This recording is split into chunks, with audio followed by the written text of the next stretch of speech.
ele estava preso, aliás, estava tomando conta dos presos. E as portas se abriram. E ele temeu pelo fato de que ele era o responsável. Se algum preso fosse solto, o Império Romano ele era muito calmo, viu, na época. Boa noite, Roselaine. Boa noite, tudo bem? Deus abençoe a senhora. Boa noite, pastor. Tudo ótimo, graças a Deus. Deus abençoe, viu? Amém. Então, o homem, quando viu que as portas estavam abertas, por ser a noite e por estar escuro, ele imaginou que aqueles presos teriam ido embora, ou alguns teriam saído e ido embora. Então, ele pega uma espada para se matar, e Paulo, vendo aquilo, Paulo Silas, não faça tal, né? Crê no Senhor Jesus, salvo tu e tua casa. Mas ele não tinha ouvido o evangelho, talvez tinha ouvido, mas talvez não. Então ele para, né? Não comete o homicídio, suicídio, aliás, desculpe, o suicídio. E aí ele leva Paulo para a casa dele, Paulo ministra a palavra, eles aceitam o evangelho, da salvação. O primeiro, quando Paulo diz, crê no Senhor será salvo tu e tua casa, livramento, Gleica, Deus abençoe, livramento. Não foi salvação da eternidade, não foi o sotério, foi o sopro de Deus. Por isso que muitas vezes eu já ouvi as pessoas falarem, né, crê no Senhor Jesus, e muitas vezes não vemos alguns dos nossos parentes aceitarem Jesus e ficamos decepcionados até com Deus, né? Deus, a palavra diz isso, mas não se cumpriu na minha vida, e acabam descrendo nessa realidade. Além, Deus abençoe a todos, dando essa introdução. Ô, Bruno, Deus abençoe Bruno, a Gleica, Deus abençoe a todos que estão aqui. Muito obrigado, Bruno. Deus abençoe, Bruna Maria. Muito obrigado pela sua presença, viu? Amém? Então, vamos voltar, vamos iniciar. Apenas uma breve oração. Querido Deus, em nome de Jesus, obrigado pela chuva.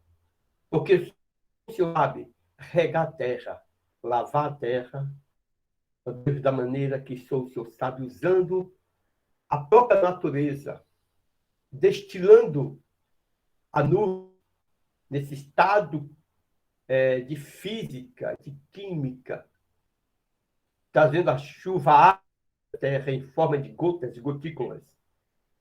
Deus, pela chuva, pelo ar que melhora. Tudo obrigado. Sem a chuva, não teríamos alimentos, verduras, legumes, animais. Obrigado, Deus. Louvado seja Deus, né? Vamos lá. Hermenêutica, salvação. Falamos um pouco para frente. Vamos fazer a reciclagem, tá? Salvação, salvar do pecado e suas consequências. Salvação tem dois termos. No grego, tem dois termos. Sozo, sozo e rio. Sozo, livramento, sotério, salvação para a eternidade. Ok? Então, alguns versículos da Bíblia, se tiver alguma palavra, pode falar, viu? Alguns versículos da Bíblia falam também de salvação, mas Atos 7:25, idade temporal. Vocês já lemos, né? Hebreus 2:3, como escaparemos nós, se na igreja, de tão grande salvação? Ou seja, revelação geral do Evangelho. Sabe? E esse autor, que ninguém sabe se foi Paulo e Apolo, né? Se foi Sóstenes, ninguém sabe se foi, e ele fala para os hebreus, os judeus, porque as cartas é os hebreus. Então, a relação do Evangelho traz salvação. Né? 24:13 de Mateus, livramento, salvação de livramento. Filipenses 1:19, a salvação física, um livramento. Lucas 7:50, salvação da alma. Né? Vamos lá. Filipenses 2:12 é a salvação concernente. Um minutinho só. Saiu aqui. Filipenses, desenvolver a vossa salvação, a santificação, tá? E Romanos 13:11, a salvação é glorificação, tá? Então, a palavra salvação não se refere somente à eternidade, né? Você tem que ser salvo. Jesus veio te salvar. Salvar de quê? Salvar do juízo final do pecado, viu? E salvar livramentos. Quantos livramentos Deus tem nos dado, hein? De acidente, né? De tantas coisas, na rua, no trabalho, né? Viajando. Quantos livramentos, né? Lembro-me que eu fui a Salvador, eu fui sozinho, chegando perto de Valadares, estava ultrapassando todo mundo, aí eu vi um babum, uma família vinha de Valadares em direção a Ipatinga, né? E essa caminhonete negligenciada, né, de um motorista, porque está uma caminhonete grande, alta, acha que é o melhor, aí foi e bateu, né? E aí depois, quando o carro estava lá e a gente não pode mexer mais, não pode tocar, né? Aí esperou a polícia vir, a gente foi embora, senão ia ficar parado para ter testemunha essas coisas. Então, é um sopro de Deus. Eu vi um livramento de Deus na minha vida. Tá? Louvado seja Deus.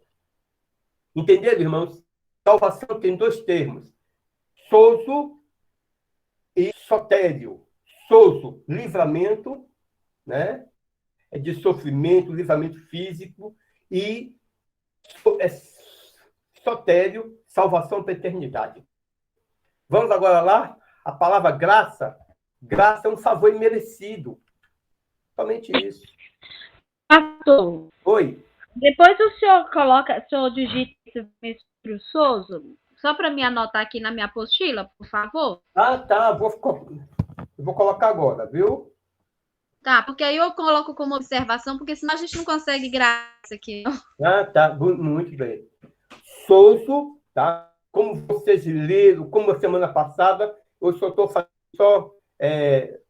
só renovando novamente a nossa salvação. A palavra salvação não significa que é para salvação para ir para o céu. Não é, tá? Exatamente. Então, a palavra é sozo. Essa palavra que significa livramento, tá? Físico, viu? Sozo significa livramento físico, né? E o sotério, né? Sotério, que vem de soteriologia, soteriologia. Logia, eu vou botar aqui até separado. Logia significa estudo. Teologia, estudo acerca de Deus. Armatiologia, estudo acerca do pecado, né? Bibliologia, estudo acerca da Bíblia. Então, que é o livramento. Oh, boa noite, missionária Ronilda, aí está aí também, nova aluna, né? Já estudou, né? Está aí conosco. Deus abençoe, missionária Ronilda. Então, o sopro de Deus é um livramento que nós temos diariamente. Deus nos livra do pecado. Isso é um sopro de Deus, né? Talvez venha uma armadilha para nos derrubar e Deus nos livra, né? E se a gente lê no livro de Hebreus 1:14, eu vou ler Hebreus 1:14 aqui para vocês, e eu quero que vocês me respondam se é sozo ou se é sotério, tá? Hebreus, capítulo 1, versículo 14. Observe o que diz aqui. Falando dos anjos, eu vou ler o 13 e 14, tá? Observe. E a qual dos anjos disse jamais: assenta-te à minha direita, à minha destra, até que eu ponha os teus inimigos cabo dos teus pés, ou os cabelos dos teus pés. Versículo 14. Não são, porventura, todos eles espíritos ministradores enviados para servir a favor daqueles que hão de herdar salvação? Que salvação é essa? Soso ou sotério? Vânia, boa noite. Deus abençoe. Sobre os anjos. Os anjos, ele nos dá o sopro que é livre. Os anjos de Deus estão à nossa disposição. Não que a gente vai mandar ele, alguma coisa, mas ele está ao nosso favor. Não são, porventura, todos esses ministradores enviados a favor, olha, salvação, daqueles que hão de herdar salvação. Aí tem embutido o sopro de Deus, que os anjos nos dão livramento, né? O que é que diz o Salmo 34? O anjo do Senhor nos livra de todo mal, não é isso? O anjo do Senhor está perto de nós, não é isso? Ao nosso redor. Então, sabe? É Deus e que onde é da salvação. Não, tudo bem, Vânia. Que é, agora vem um sotério. Onde é a salvação, sotério. E nós temos uma ação diária, que é o sopro de Deus. Entende? O sopro de Deus. Sotério. Deixa eu só ver aí. Sotério é isso. De herdar salvação. De você ter essa salvação para a eternidade. Jesus já nos deu esse sotério. Soteriologia, estudo da salvação. É o que vamos estudar. A última matéria vai ser, porque é muito complexo estudar soteriologia. Entendeu? Ok? A graça, favor e merecido, é o termo original, favor e merecido. Doutor, Oi? eu estou vendo aqui pelo celular, na hora que você entrar na área nova, você me fala para eu poder me localizar. Não estou direitinho aqui, que a apostila não está aqui comigo hoje, não. Ah, tá. A apostila não é comigo, não, Lucindo? Não, porque Poliana foi para poder imprimir e eu estou olhando o celular aqui. Ah, tá. Ô, Lucindo, eu não sei que página, eu não marquei a página, não, viu? As próximas apostas que vocês receberem, aí cada página você coloca página 1, 2, que eu vou fazer aqui também, e aí já disse, a página tal, tá? Lucindo da Paz. O meu aqui está marcando, página 3. É página 3, viu, Lucindo? Contém a graça. É isso Câmbio. mesmo, página... É isso mesmo, página 3, tá? Página 3, tá bom? Vamos lá, graça? A graça significa favor imerecido. Efésios 2:8. Pura misericórdia. Pela graça, sois salvos. Então, é uma misericórdia independente das nossas ações. É uma pura misericórdia. Atos 14, esse Atos 14:3 é muito interessante. Atos 14:3, para nós relembrarmos aqui rapidinho. Atos 14:3, quem contar aí também, se quiser ler, fica à vontade, viu? Atos 14:3.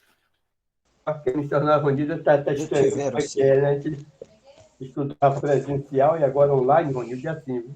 Que lê, pô? Oi. É que lê?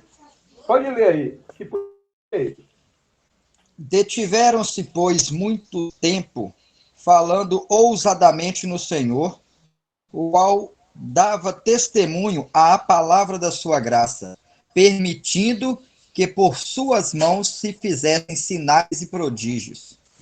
A palavra da sua graça, que é a pregação do Evangelho. Olhe o termo graça, o que significa dentro desse contexto. A pregação do Evangelho, sabe? Então, a gente tem que ter cuidado quando for pregar, para não usarmos um termo que significa coisa. Como esse texto de Atos 16:30 é uma coisa séria. Crê no Senhor Jesus será salvo tu e tua casa. Mas esse versículo está relacionado a uma situação.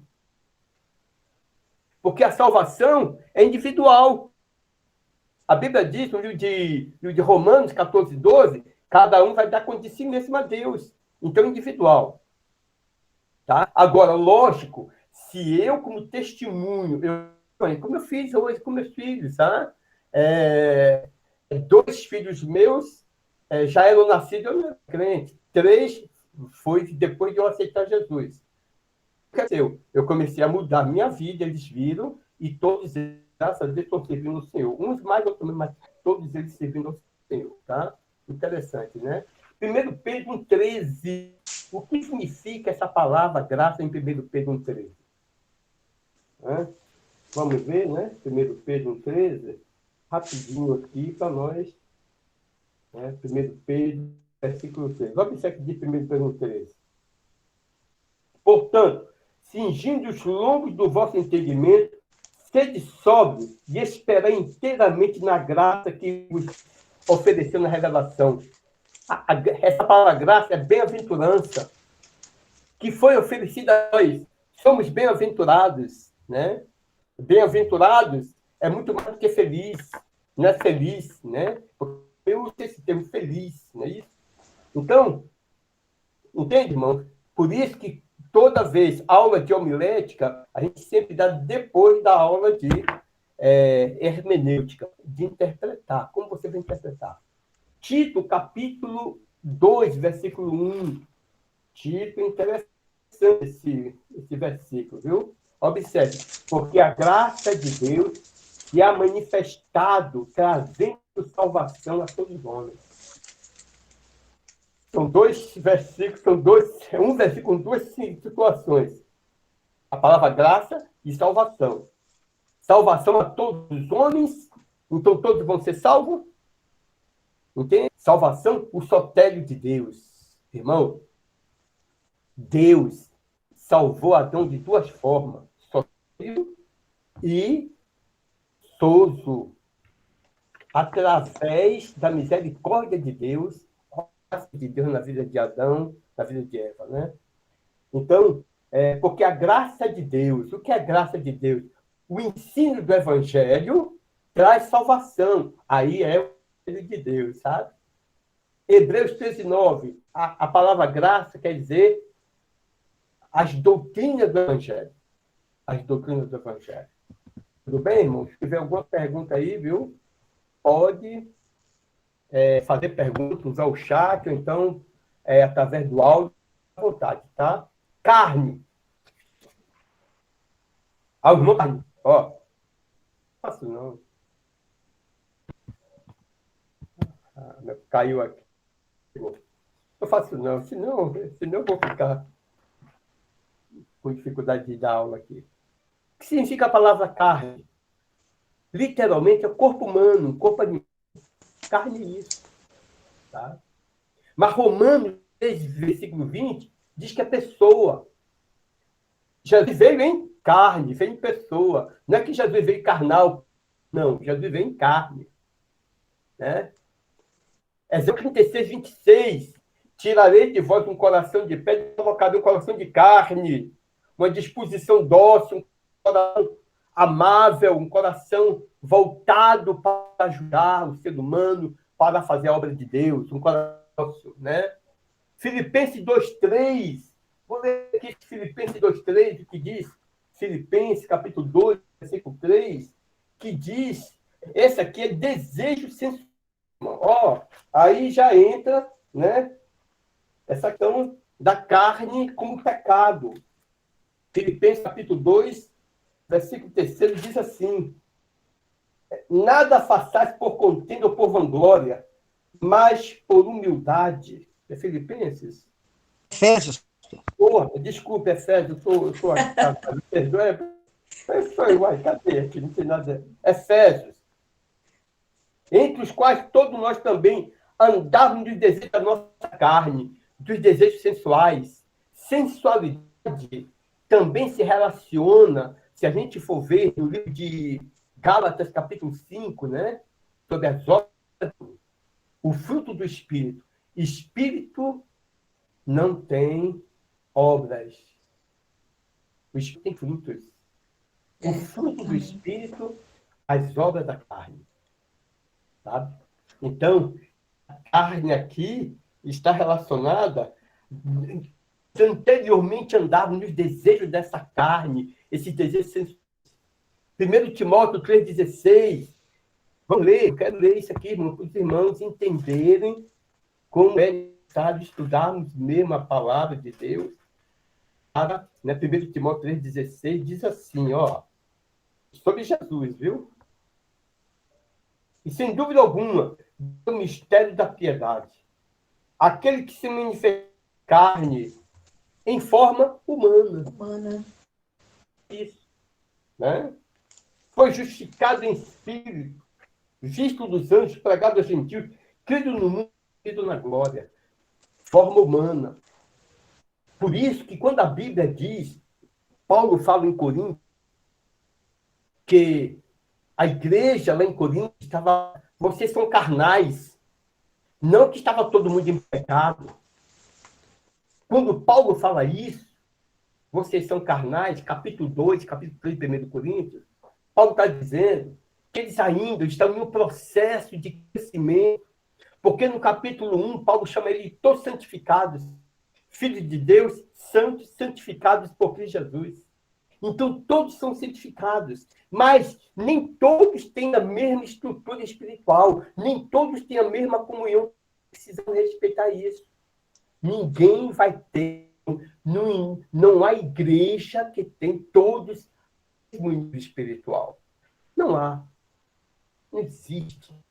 Né? Isso é uma utopia, uma imaginação da mente. Tá? Não existe. Tá? Então, nós precisamos entender as coisas. Gálatas, capítulo 3, carne é judaica. Sabe, irmão? E hoje nós estamos, a igreja está invadida dessas cerimônias judaicas, irmão. Interessante.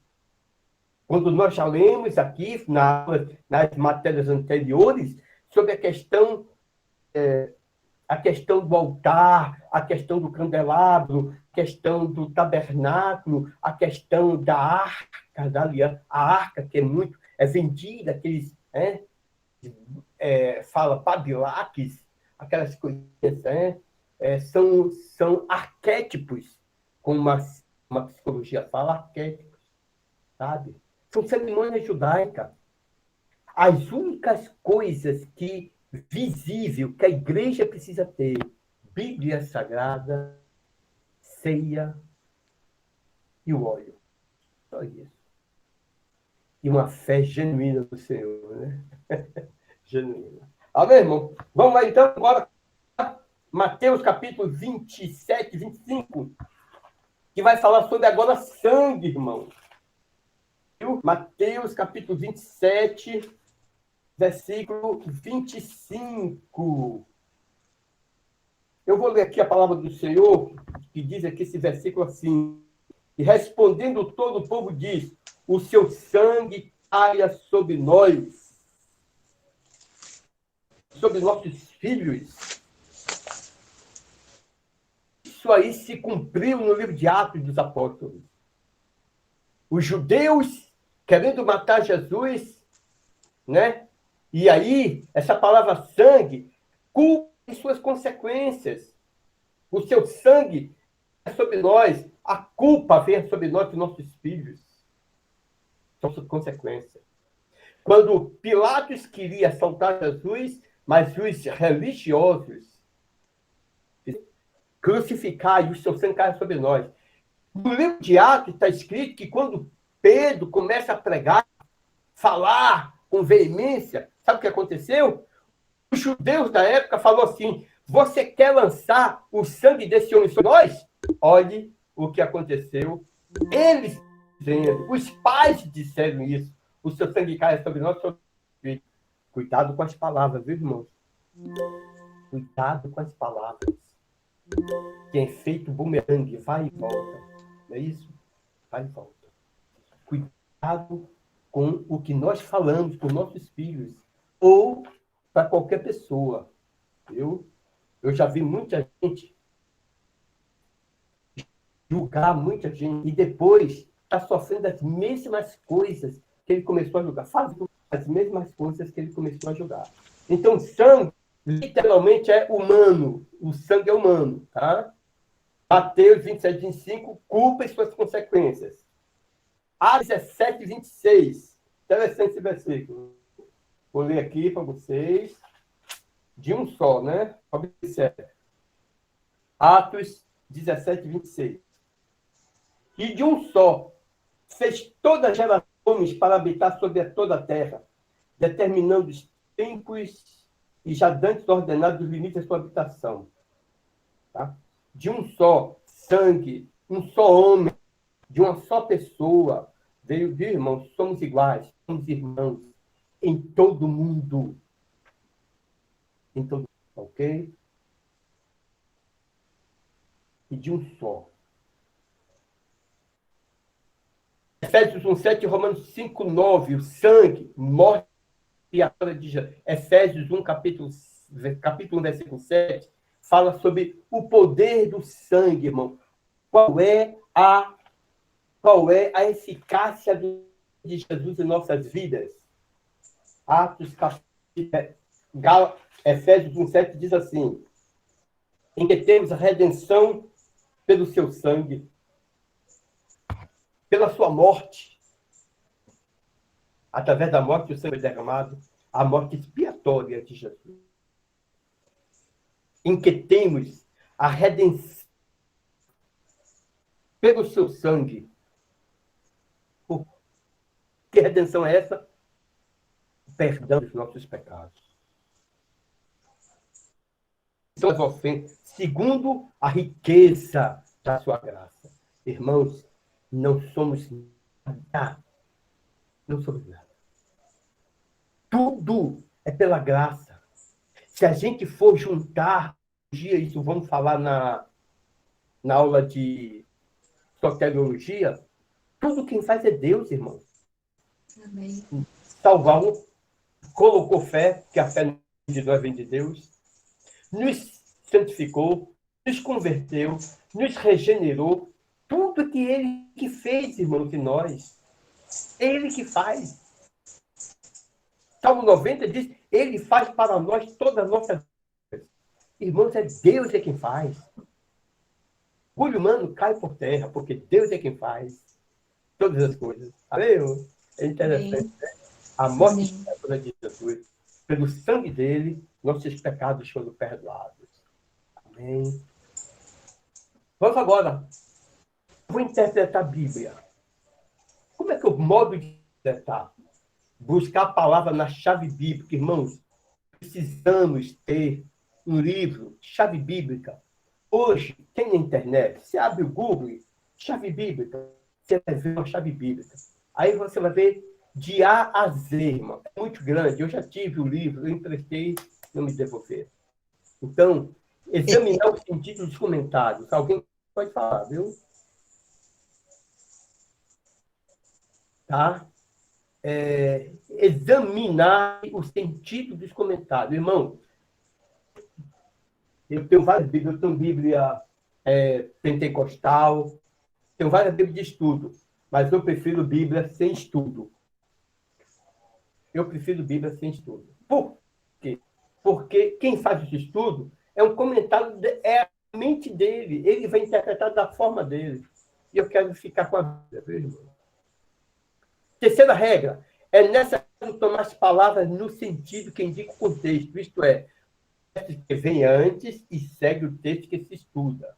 Tá? Vamos ver como é que é a definição. Contexto quer dizer tecido. Contexto, a palavra contexto quer dizer tecido. Portanto, é o que se acha entretecido no texto todo. Tá? Eu quero que você abra sua Bíblia aí, 1 Coríntios 15, 18. A gente vai ver um versículo só.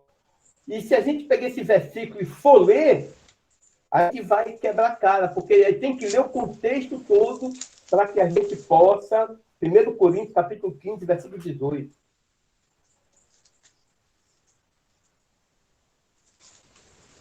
Diz assim a palavra de Deus.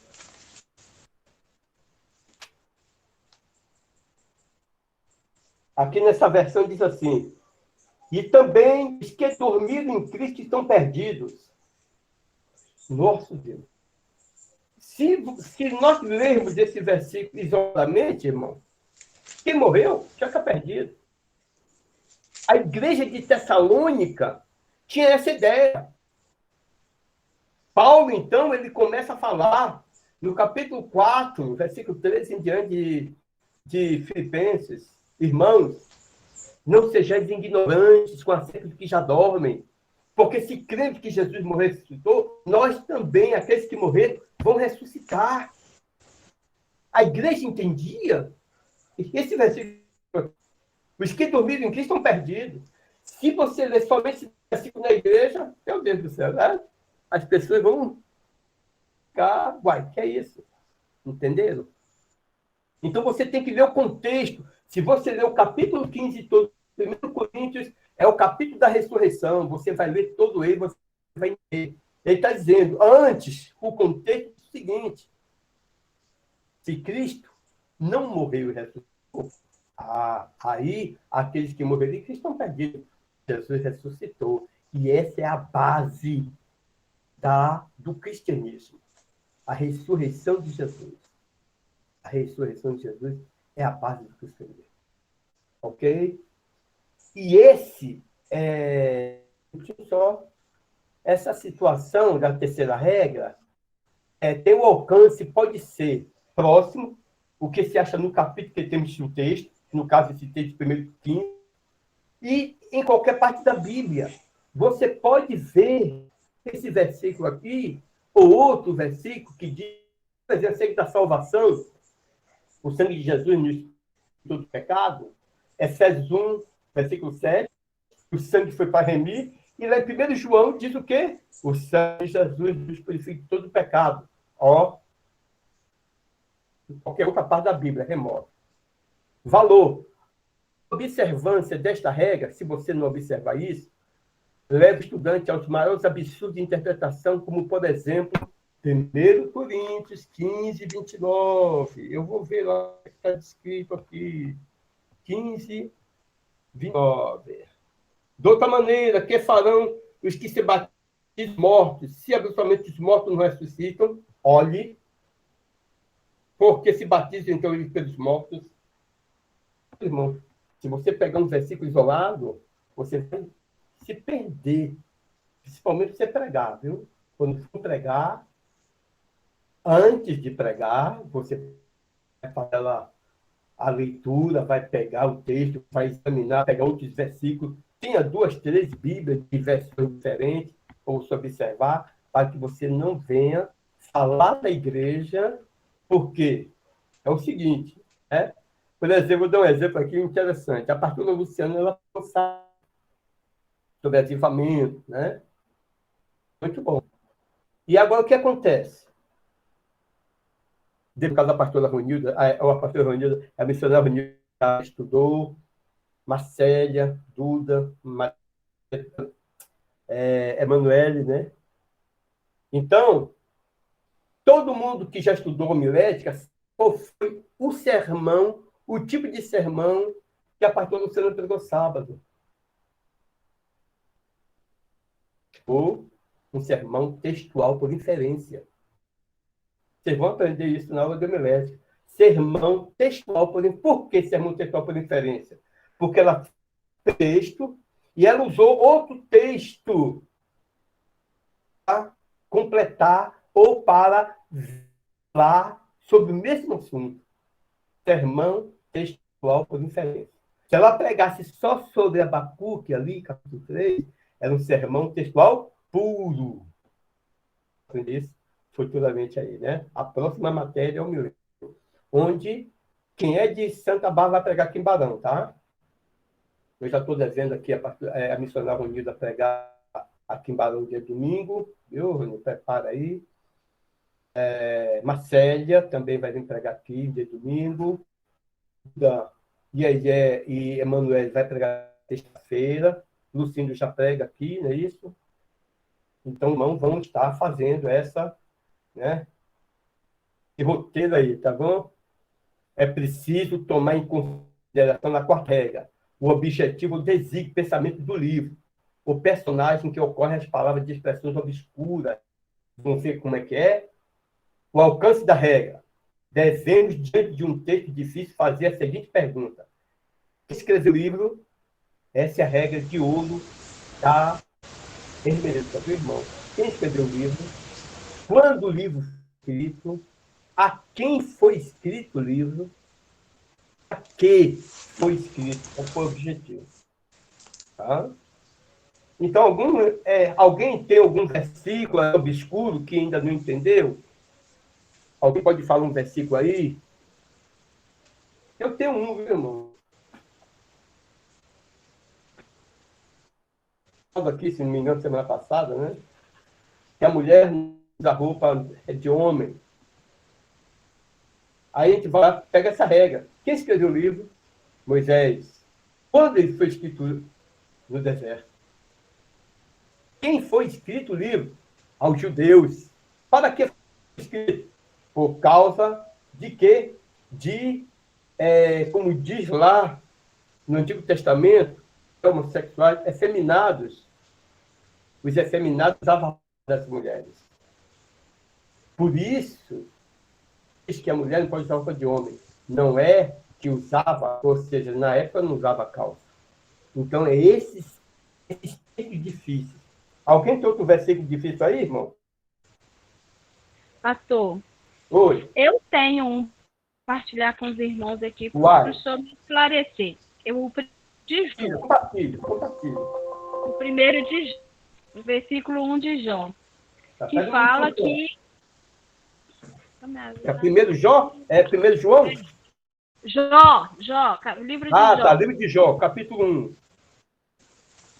Não é versículo, é um acontecimento, né? Não, um fato que acontece, que eu sempre tenho dúvida, e é bom que o senhor vai me esclarecer. Tá. Jó, capítulo 1, qual versículo? Peraí, deixa eu só encontrar aqui. Quando tudo bem, é barra. Irmão, se o irmão tiver algum aí obscuro, irmão, aproveite aí, viu? Irmão, devido à chuva, a internet está com dificuldade. Está falhando. Falhando, é. Está com dificuldade por causa da chuva, viu, irmão? Versículo 6. No versículo 6 de Jó, num dia em que os filhos de Deus vieram apresentar perante o Senhor, veio também Satanás a eles.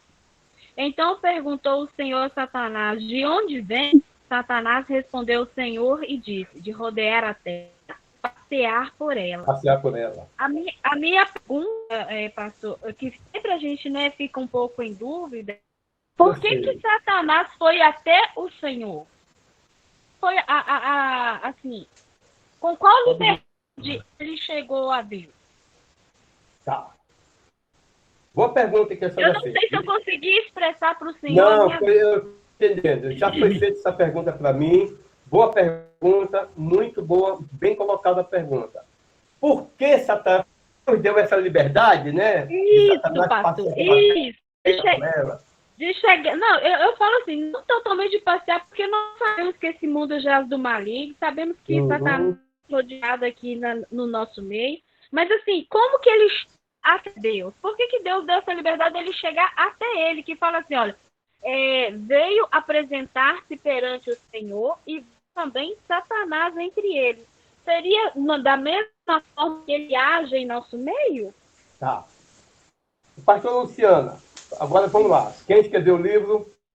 Ninguém sabe quem foi escrever o livro. Não foi Jó, tá? Quem escreveu o livro de Jó foi Moisés, tá bom? Moisés. Quando foi escrito o livro, a quem foi... Então vamos seguir essa regra. Outra coisa. Eu vou fazer uma pergunta à senhora. Onde Deus estava que Satanás se encontrou com ele? Entende? Onde Deus estava? E Deus estava no céu? Tem que ver isso aí. Onde? Porque Deus é onipresente. Aí que a gente vai estudar frente, pastora, eu só estou falando pastor, a missionária Glória a Deus. Eu tomo posse. A missionária Rodrigo já sabe, quem já estudou teologia já sabe. Existem duas coisas dentro da teologia chamadas imanência e transcendência. Imanência de Deus e tudo isso na matéria de teologia elementar. a transcendência de Deus, pastor Luciano. Deus transcende tudo ao tempo. Deus não tem ontem nem amanhã. Hoje. Deus é onipresente. Deus é eterno e presente. Deus não tem ontem. Viu? Quem tem ontem somos nós. E amanhã é o Kairos de Deus. É um. Vou até escrever aqui. Kairos. Sim. Tá? É o tempo de Deus. Ô, Plínio. Que é Kairos. Um minutinho só. Plínio, Duque.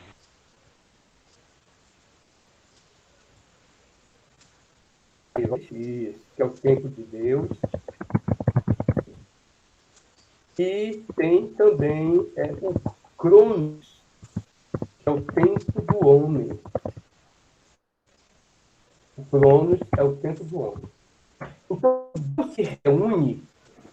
Por exemplo, quando Adão e Eva estavam no paraíso sem pecar ainda, a Bíblia diz que toda tarde Deus vinha. Vinha para onde? Até a terra conversar com eles. Com ele, tá. Então, Deus se materializava. Como é que é? Deus se materializava? Se Deus se materializava, tem a teofania. Teofania é a manifestação em forma humana. Humana. É.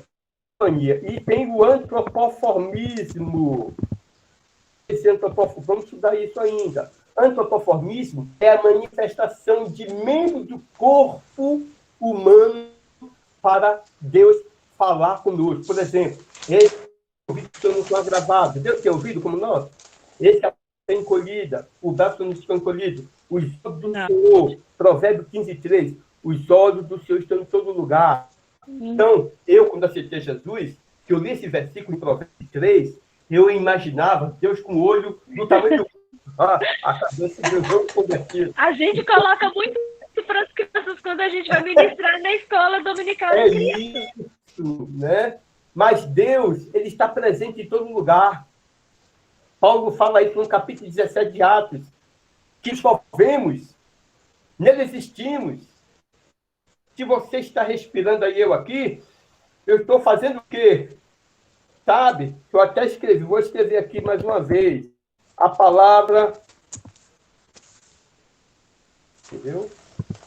Respiração.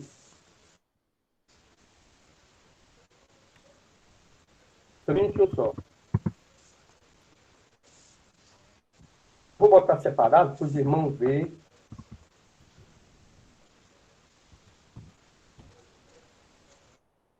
Respiração. O que é ser respiração? Ação de voltar ao espírito. Retornar, espírito, ação. Ação de voltar ao espírito. Quando eu estou... O meu espírito está voltando, está aqui dentro, está aqui dentro. O dia que eu deixar de respirar, o pó volta à terra o que era, e o respiração, o espírito volta para Deus. Uma ação do espírito. Tá? Então, Deus está em todo lugar. Ele é onipotente. Agora, Jesus fala aí no capítulo 18, 16 ou 18 de João, uma coisa interessante. Quando Judas foi lá no Getsemane, com os soldados romanos e os fariseus, os religiosos, né? Jesus, com os discípulos, ele fala o quê? Aí faz, e ele não tem nada em mim. Aí vem Satanás. Ou seja, Judas, personificado na pessoa do diabo, venha ao encontro de Jesus. Então, e esses Deus aqui, a gente tem que entender que eram anjos também. Porque os anjos são filhos de Deus. Certo? Por isso que um anjo, quando João em Apocalipse, ele se curva diante de um anjo, ele fala para João, não faça tal, porque eu sou conservo teu. Entende? Então, Satanás não perdeu a primazia dele como príncipe. Jesus chama ele de príncipe. E onde está o quartel-general dele, pastor Luciano? Onde está o quartel-general de Satanás? Nas regiões, Celestiais.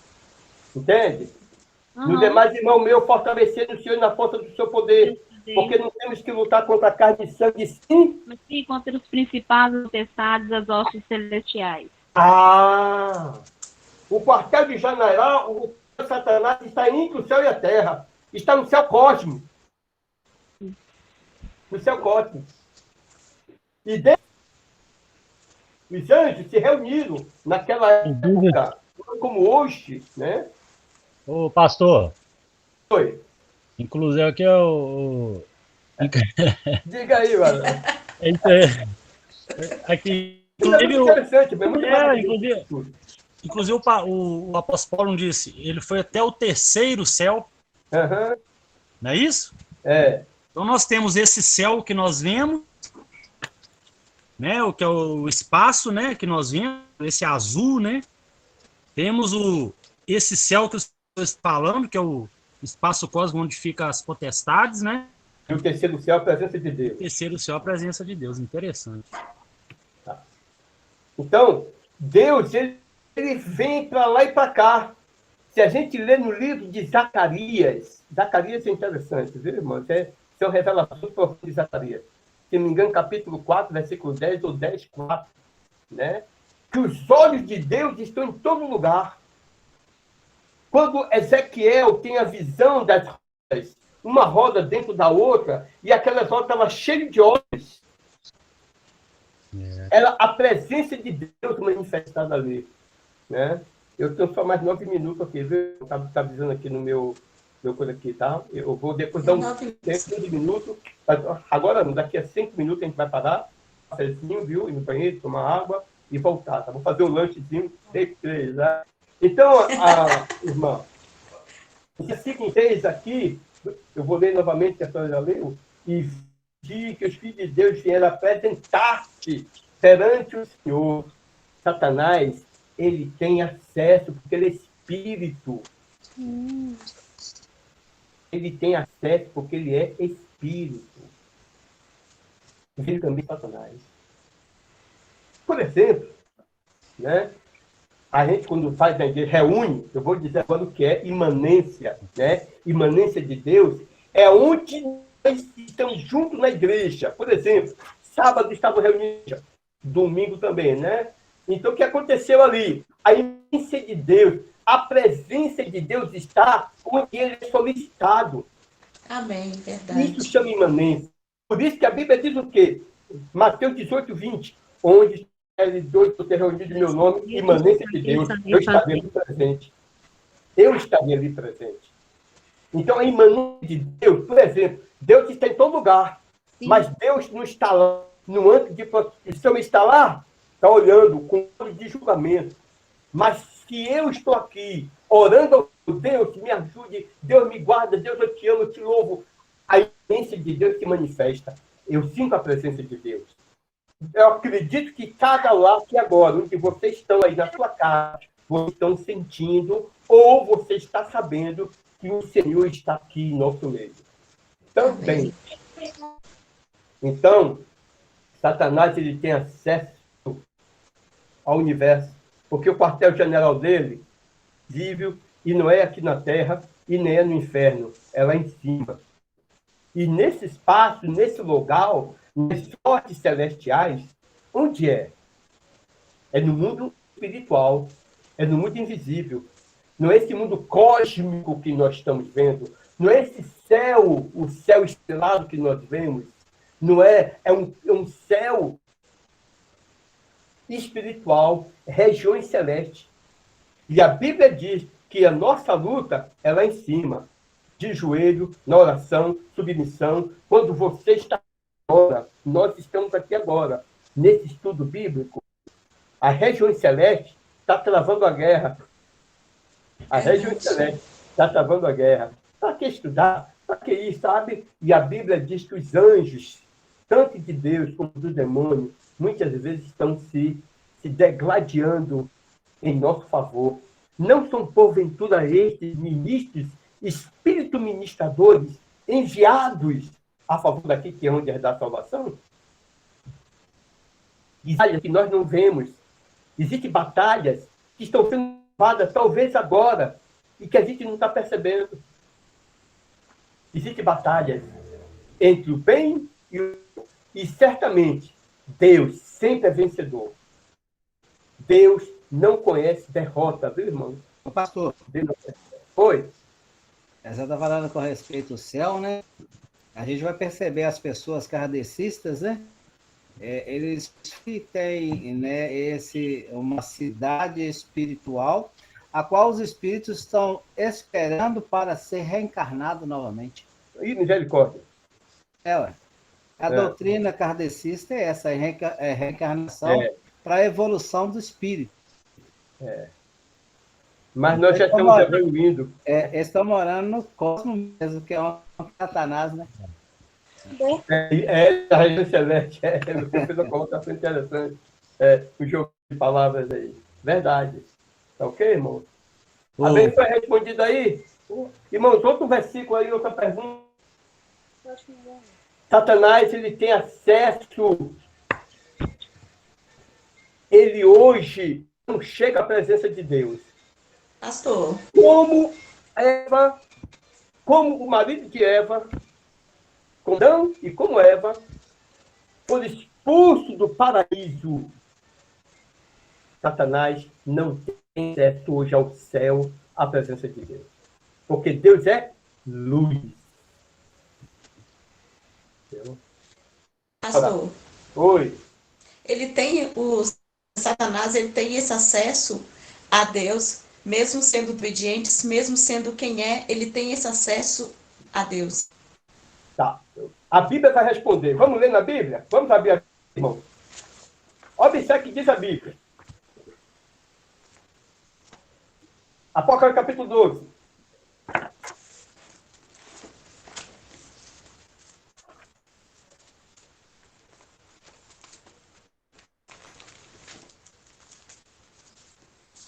Apocalipse capítulo 12.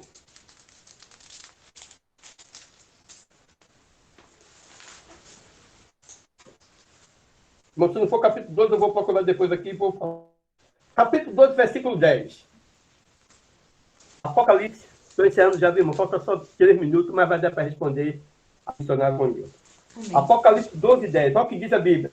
E ouvi uma grande voz no céu que dizia: agora chegada está a salvação e a força e o reino do nosso Deus, o poder do seu Cristo, porque já o acusador de nossos irmãos é derrubado, o qual diante do nosso Deus. Já o acusado dos nossos irmãos tem acesso ou não tem?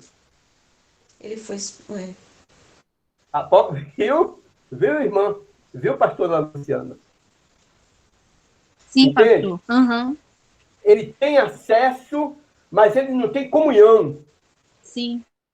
Ele tem acesso porque ele foi deportado, expulso de lá, mas porque ele sabe os caminhos. Nós muitas vezes falamos na igreja, né? Satanás conhece a Bíblia, né? E a Bíblia nos diz lá em Tiago que Satanás é crente que estremece. Não é isso? Uhum. O diabo, ele sempre está, talvez agora, ele está se acusando diante de Deus. Ah, Luciano é esse aqui, Marcelo é assim, Tonivaldo é assim, Emanuel é assim, Rosilaine é assim, Luciano é assim, a Yelke é desse jeito, o Bruno é desse jeito, a Bruna é assim, Ronildo é assim, sabe, irmão? Entenderam? Ele está sempre nos acusando diante de Deus. Agora, o diante de Deus não é a presença, porque ele sabe que Deus é onipresente. Então, ele pode falar em onde ele estiver, porque Deus, no Salmo 139, está dizendo que ainda que estivesse lá no fundo do inferno, Deus estaria ali. Deus é onipresente. Deus é Senhor do universo. Deus é Rei das Nações. Pastor. Oi. Muito interessante ver essa explicação do senhor. Realmente, não quer dizer que ele entra no céu, ele encontra com Deus porque ele é espírito. Ele não entra no céu, mas ele sabe que Deus está em todo lugar. É verdade. Como ele. Da mesma forma que nós... Pode falar. Não, da mesma forma que ele não tem, né? Satanás não tem poder para saber o que nós pensamos, Lógico. mas ele colhe o que nós falamos.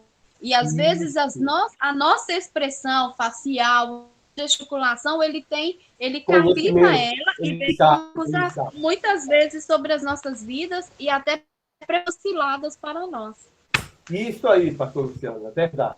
Então, é nesse mesmo sentido aí que foi essa chegada dele lá quando foi acusar o Senhor pela vida de Jó.